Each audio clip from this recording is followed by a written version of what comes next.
Once upon a time, in the heart of the majestic kingdom of Eldoria, there lived a spirited and adventurous young princess named Amara. Her golden curls sparkled under the sunlight, and her bright blue eyes reflected an insatiable curiosity about the world beyond the castle walls.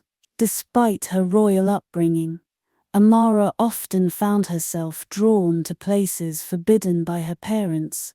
One particularly sunny afternoon, she decided to explore the mysterious forest that stretched far beyond the kingdom's borders. Queen Alara, her mother, had repeatedly warned her of the dangers lurking within those ancient woods.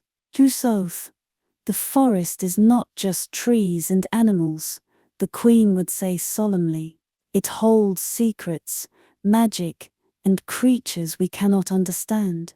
But Amara's youthful courage outweighed her fear, and she set out with nothing but a small satchel containing bread, water, and a dagger her father had gifted her for protection. Betrays a simming, Gavorbornde was sulling te madrenbo. Betrays u balls hose, either sullen tiggle bold. Monbell's same and strange noises surrounded her. Rustling leaves, the mave summing. Enormous like voices calling her name. At first, Amara felt exhilarated, thrilled by the adventure unfolding before her. However, as hours passed and landmarks disappeared, panic began to creep in. She realized too late that she had strayed far from familiar territory. The path behind her vanished, swallowed by the dense foliage. Heart pounding, she forced herself to remain calm, remembering her father's words.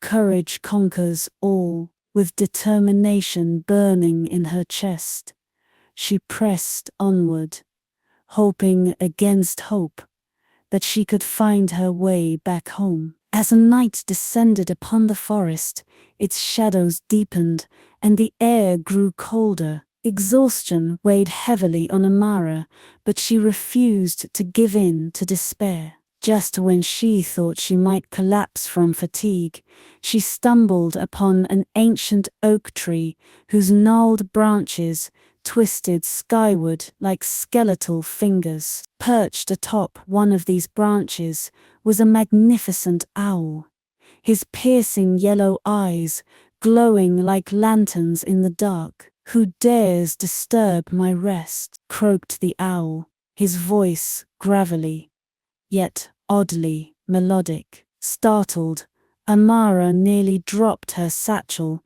but quickly regained her composure. Taking a deep breath, she explained her situation, detailing how she had become lost while exploring the forest. The owl tilted his head, studying her intently. "Many have entered this forest and never returned," he said finally, his tone both grave and knowing.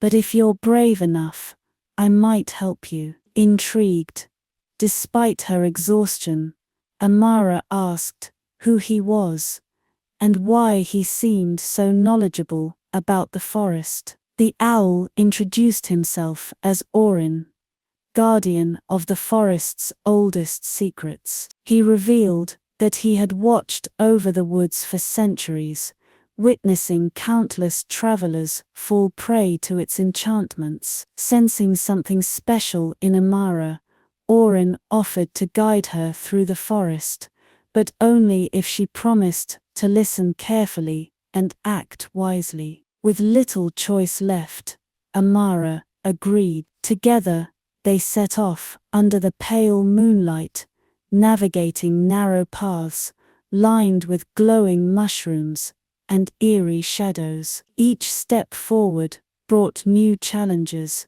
but Amara clung to the belief that her journey would eventually lead her home. As Amara and Orin ventured deeper into the forest, They stumbled upon a shimmering stream that seemed to hum softly, as though whispering secrets to itself. Its waters were crystal clear, reflecting the moonlight in mesmerizing patterns. "Be cautious," warned Orin, his voice low and grave. "This is no ordinary stream. It grants wishes, but at a price." Intrigued yet wary, Amara knelt by the water's edge, her reflection rippling gently with each movement. She cupped her hands and took a sip of the cool, refreshing liquid before speaking aloud. "Can you show me the way home?" The surface of the stream began to ripple violently, forming a swirling vortex that revealed a vision of her kingdom far away. Her heart leapt at the sight of the familiar spires and gardens, but then a deep, resonant voice echoed from the depths of the water. "To leave this place, you must sacrifice something dear." Amara froze, uncertainty clouding her mind. What could she possibly give up? Her freedom? Her memories? Her very identity? Orin stepped forward, his feathers bristling slightly.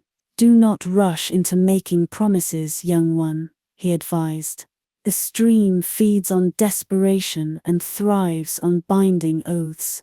Amara nodded slowly, understanding the gravity of the situation. She thanked the stream for its warning and stood up, determined to find another way. As they moved on, the owl explained that the stream was one of many enchanted elements in the forest, each testing those who dared to traverse its depths. With renewed resolve, Amara pressed forward, knowing that every challenge would bring her closer to her goal. After hours of walking, Amara and Orin arrived at a breathtaking grove, bathed in soft, golden light. Lithos elging thos, with the sweet scent of blooming flowers that glowed faintly in hues of blue, green, and gold. Fireflies danced around them in rhythmic patterns, creating an almost musical rhythm with their movements. In the center of the grove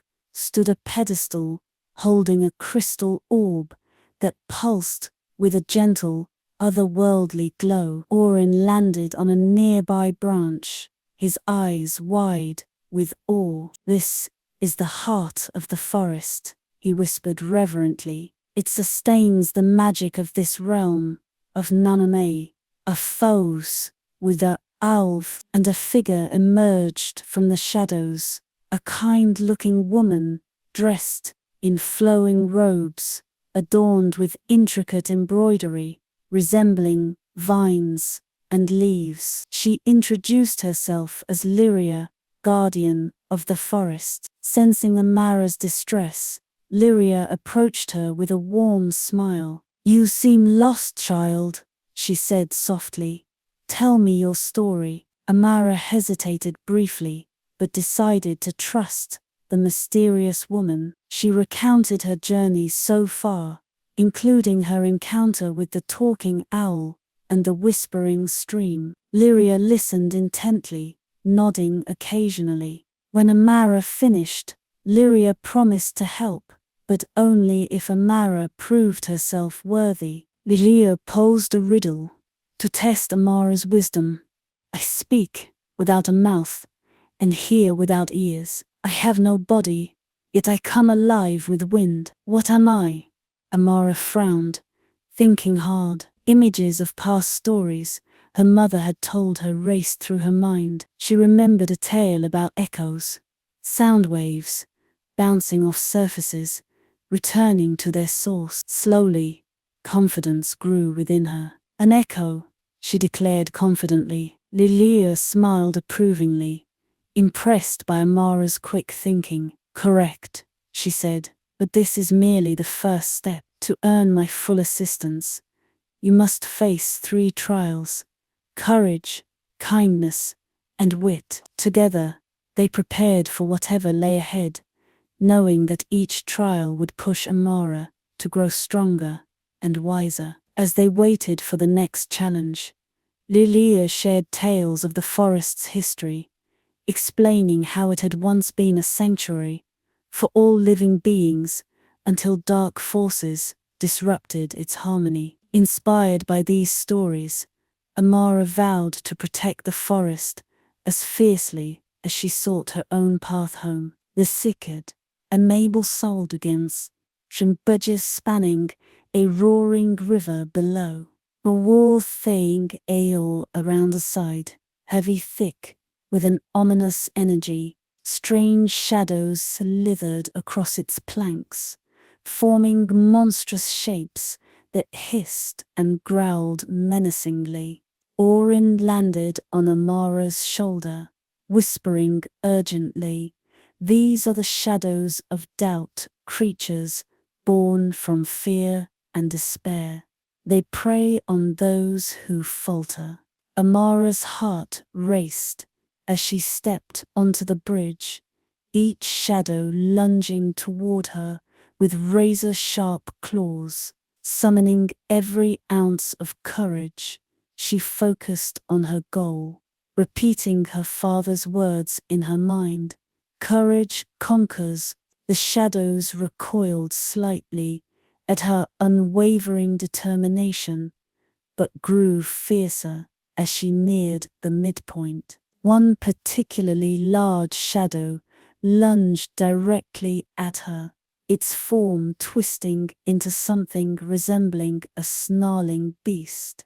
Amara stumbled backward, nearly losing her balance. But then she remembered the charm given to her by the Sylvans, a token of protection. She held it high, and it emitted a blinding flash of light that sent the shadows retreating into the darkness. Safely across, Amara felt a surge of triumph. Orin congratulated her, reminding her that even in the face of overwhelming odds, inner strength could prevail. As they moved forward, the owl explained that these shadows were manifestations of the forest's darker magic, designed to test travelers' resolve. With renewed confidence, they pressed onward, leaving the haunted bridge behind. Beyond the bridge, they discovered a hidden village nestled among the trees.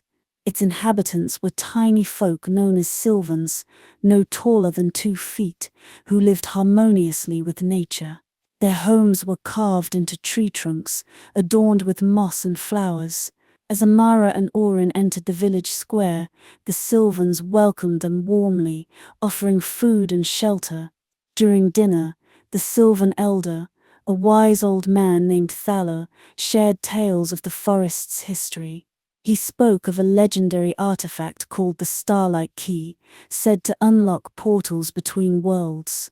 Perhaps this key could lead Amara back to Eldoria. Thaler explained that the key was guarded by 3 trials, designed to test one's worthiness. Amara listened intently, grateful for the guidance. Before retiring for the night, the Sylvans gifted her a small charm shaped like a leaf, imbued with their magic. It would protect her from harm and guide her through the challenges ahead. That night, as Amara drifted off to sleep, she dreamed of finding the key and returning home to her family. She also dreamed of the Sylvans, their laughter echoing softly through the forest. The next morning, the Sylvans led Amara to a clearing where the trials awaited. The first challenge involved arranging glowing stones in a pattern that mirrored the constellations above. Amara studied the stars carefully, recalling the lessons Orin had taught her. Each stone pulsed faintly, emitting a soft hum when touched. With patience and precision, she completed the task successfully. The second trial required deciphering an ancient script carved into a tree trunk. Each symbol represented a word or concept, and Amara used her knowledge of languages to decode the message. Finally, the third trial tested her intuition, a labyrinth filled with misleading paths and illusions. Trusting her instincts, Amara navigated the maze without hesitation. When she emerged victorious, the Sylvans cheered, declaring her worthy of their trust. Thurla presented her with a map leading to the Starlight Key, etched onto a piece of bark. With gratitude, Amara thanked the Sylvans for their help. Guided by the Sylvan charm, Amara and Orin followed a winding path that led to a towering castle shrouded in mist. Legends claimed it belonged to Malvin, a sorcerer who had been banished centuries ago after attempting to seize control of the forest's magic. As they approached the castle gates, eerie silence reigned, broken only by the sound of dripping water echoing through the halls. Inside, the air felt colder, and dark energy seemed to pulse through the walls. Orin warned Amara to stay alert, as traps might await at every turn. Exploring cautiously, they found clues hinting at Malvin's weakness, a shard of pure light capable of breaking his curse. In the castle's library, they discovered an ancient tome detailing the sorcerer's downfall. Armed with this newfound knowledge, they ventured deeper into the castle, determined to uncover the shard before confronting Malvin himself. Along the way, they encountered strange artifacts and enchanted objects, each telling a piece of the castle's tragic history. Orin explained that Malvin had once been a great protector of the forest until his ambition consumed him. This revelation added weight to their mission, reminding Amara of the importance of balance and humility. In the castle's deepest chamber, they encountered a terrifying creature, the Shadow Beast, born from Malvin's darkest magic. Its body resembled a massive wolf, but its eyes glowed red with malevolent intent. The beast lunged toward Amara, growling menacingly. Summoning her courage, she held up the Sylvan charm, which emitted a blinding flash of light. The beast recoiled, howling in pain, giving her enough time to flee. Back outside, Orin praised her bravery, reminding her that even darkness can be overcome with light. Together they regrouped, planning their next move against the sorcerer. Orin revealed that the Shadow Beast was not just a guardian, but also a reflection of Malvin's inner turmoil. To defeat it fully, they would need to confront the source of its power. Being the evening, Orin taught Amara how to read the stars more deeply, creating a detailed map to guide them further. Using this celestial chart, they identified the location of the Starlight Key atop a mountain surrounded by clouds. Exhausted but hopeful, they prepared for the climb, knowing it would be perilous. As they ascended, Orin recounted stories of adventurers who had attempted the same journey, some succeeding and others failing. Inspired by these tales, Amara resolved to persevere no matter the cost. The night sky above was breathtaking, filled with constellations that seemed to whisper ancient secrets. Orin pointed out patterns that told stories of heroes, lovers and villains, each star representing a chapter in the universe's grand narrative. Amara marveled at the beauty of it all, feeling a profound connection to the world beyond her kingdom. By the time they reached the base of the mountain, dawn was breaking, painting the horizon in hues of gold and pink. The air grew cooler as they climbed higher, and the path became increasingly treacherous. Rocks shifted underfoot, and gusts of wind threatened to send them tumbling down. Yet, with each step, Amara felt her resolve strengthening. She knew the key held the answer to her safe return, and nothing would stop her from claiming it. The ascent proved even more challenging than expected. At one point, Amara nearly slipped on a patch of ice, but Orin swooped down just in time, his sharp talons catching the edge of her cloak. "Careful," he cautioned, his voice steady despite the danger. "We're almost there." Encouraged by his support, Amara pressed onward, her breath visible in the cold air. Finally, they reached the summit, where the starlight key rested atop a pedestal encased in ice. Retrieving it triggered a storm, dark clouds rolling in and lightning illuminating the sky. Wind howled around them, threatening to pull them off the peak. Holding the key tightly, Amara channeled her energy into it, willing the storm to subside. Slowly, the winds calmed, and the skies cleared, revealing a portal swirling with colors that defied description. Orin wished her well, promising to watch over the forest in her absence. With a deep breath, Amara stepped through the portal, leaving the enchanted realm behind. Before stepping fully through, a final trial awaited, a mirror reflecting her inner fears and doubts. Confronting these head-on, Amara realized her strength lay in embracing vulnerability. By acknowledging her flaws and weaknesses, she broke free of the mirror's illusion, solidifying the portal's stability. On the other side, she found herself standing on the edge of her kingdom's forest. The familiar scent of pine and earth greeted her, bringing tears to her eyes. She had made it home. The mirror had shown her moments of hesitation, times when she doubted her abilities or feared failure. But instead of letting these images overwhelm her, Amara confronted them with honesty. She admitted her mistakes and forgave herself for them, realizing that true courage wasn't about being perfect. It was about facing challenges despite imperfections. This epiphany strengthened her resolve, and the mirror shattered, releasing her from its grasp. With clarity and purpose, she stepped forward, ready to reunite with her family and fulfill her destiny as the future ruler of Eldoria. Stepping out of the forest, Amara saw her parents waiting anxiously nearby. Queen Burara ran to embrace her, tears streaming down her face, while King Alden hugged her tightly.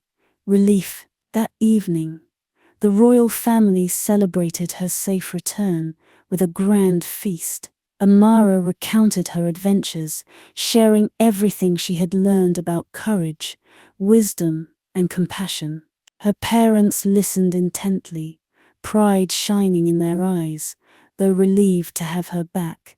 They also recognized the transformation she had undergone. Amara was no longer just a curious princess. She was a leader in the making. As the celebration continued, Amara reflected on the bonds she had formed during her journey. She thought of Orin, the wise owl who had guided her, the Sylvans, whose kindness had given her hope, and even the challenges she had faced, which had shaped her into a stronger person. These connections inspired her to create a new vision for Eldoria, one rooted in harmony between humans and nature. She proposed establishing protected zones within the kingdom to preserve the forest's magic and ensure its survival for future generations. Her advisors were initially skeptical, but her passion and conviction won them over. That night, as fireworks lit up the sky, Amara felt a deep sense of fulfillment, knowing she had returned not just as a daughter, but as a guardian of both her people and the enchanted forest. Back in the palace, Amara reflected on her journey. She understood now the importance of balancing curiosity with responsibility. Her experiences had transformed her into a stronger, wiser person. Determined to make a difference, she vowed to protect the enchanted forest and promote harmony between humans and nature. She drafted plans to establish protected zones within the kingdom, ensuring the forest's magic remained unspoiled for future generations. Her advisors were initially skeptical, questioning whether such measures were necessary or practical. However, Amara's eloquent arguments and unwavering dedication convinced them of the importance of preserving the natural world. She explained that the forest was not merely a resource to exploit, but a living entity deserving of respect and care. Drawing on her own adventures, she described the wonders she had witnessed: the glowing mushrooms, the luminous grove, and the mysterious creatures, and emphasized how interconnected all life truly was.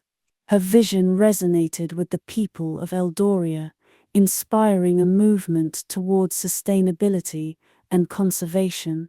Under her leadership, the kingdom flourished, becoming a model for neighboring lands. Amara's reign was marked by innovation, compassion, and a deep commitment to protecting the environment. She often visited the forest, cherishing the memories of her journey and reaffirming her promise to safeguard its magic. Under Amara's leadership, Eldoria formed alliances with neighboring realms, fostering peace and cooperation. Inspired by her story, people began respecting the natural world, recognizing its value and fragility. She organized annual festivals celebrating the forest's magic, inviting representatives from distant lands to share knowledge and collaborate on environmental initiatives. These gatherings became a symbol of unity, bridging cultural divides and promoting mutual understanding. Amara worked tirelessly to implement policies that balanced progress with preservation. She encouraged sustainable farming practices, reduced reliance on harmful technologies, and promoted education about ecological stewardship. Her efforts earned her widespread admiration, and she became a beacon of hope for those striving to live in harmony with the earth. Even the once hostile shadow beast, now freed from Malvin's curse, returned to the forest as a protector rather than a predator. Its presence served as a reminder of the transformative power of forgiveness and redemption. Through these alliances, Amara ensured that the lessons of her journey extended far beyond her borders. She believed that every individual had a role to play in protecting the planet, and her message inspired countless others to take action. Eldoria thrived under her rule, becoming a shining example of what could be achieved when humanity embraced its connection to nature. One evening, Orin visited Amara one last time. Perched on her windowsill, he congratulated her on her growth and reminded her that the forest would always welcome her. With gratitude in her heart, Amara thanked him for his guidance. Though parting was bittersweet, she knew their bond would endure forever. Orin shared a final piece of wisdom. The forest is not just a place, it is a reflection of your soul. Treat it with care, and it will reward you tenfold.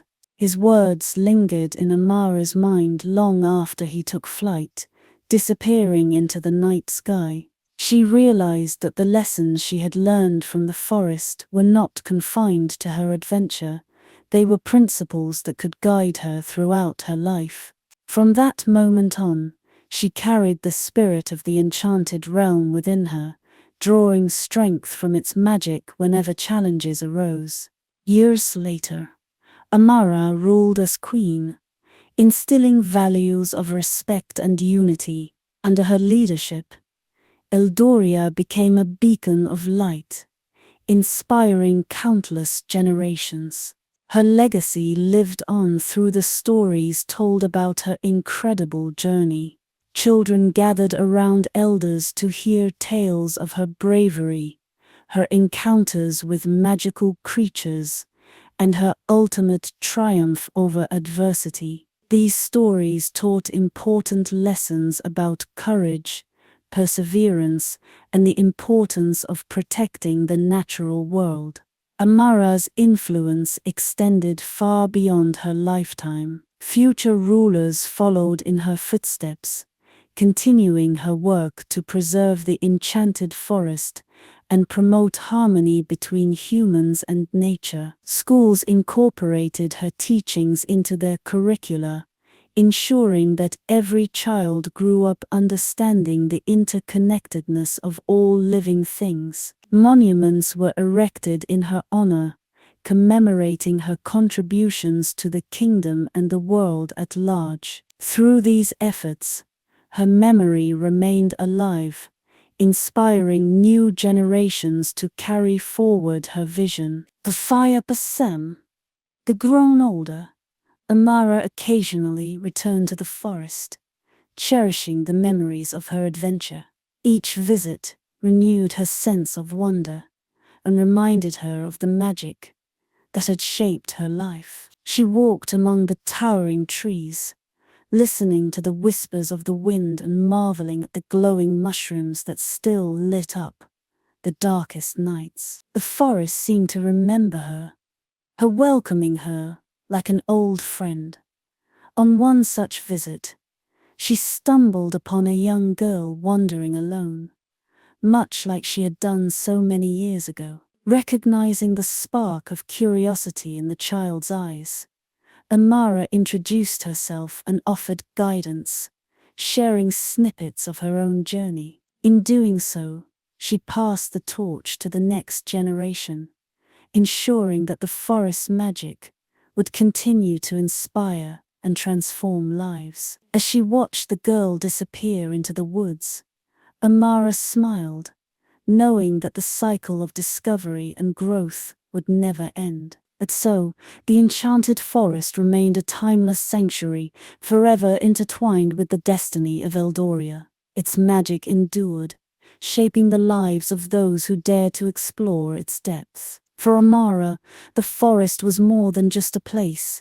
It was a part of her identity, a testament to her resilience and a source of endless inspiration. Though her journey had brought her home, it had also opened doors to new possibilities, reminding her that every ending is merely the beginning of another chapter. As she gazed out over her kingdom, Amara felt a profound sense of peace. The lessons of the forest had changed her, and in turn she had changed the world around her. And though the enchanted realm lay beyond the reach of most, its magic lived on in the hearts of those who believed. Thus, the tale of Amara and the enchanted forest became a legend, passed down through the ages, inspiring all who heard it to seek their own adventures and embrace the unknown.